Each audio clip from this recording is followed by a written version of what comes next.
एउटा घटनै छ नि त, मायाको जाल अघि हिँडेकै चलचित्रमा स्केटिङवाला सिक्वेन्स छ, स्केटिङ लिएर आयो। अब स्केटिङ टाइपको रोड नै, जहाँ रोड छ त्यहाँ सुटिङ गर्न नसकिने, अनि जुन रोड हामीले भैँसी पार्टीको उसमा गऱ्यौँ त्यो रोड स्केटिङको लागि थिएन।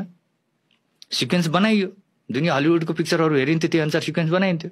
त्यो पनि ज्याकी चानको पिक्चर हेरेर गरिएको थियो, सिनर्स एन्ड विनर्स भन्ने थियो एउटा, होइन यादै छ होइन। यो गरेर देखाउनु पर्छ भनेर स्केटिङ प्र्याक्टिस गरेँ है।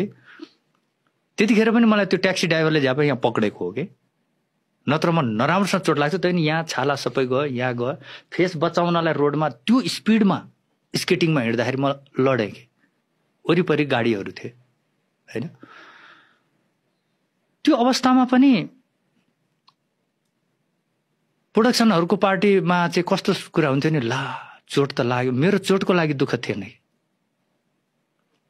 फेरि गर्नलाई खर्च हुन्छ भन्ने पनि थियो।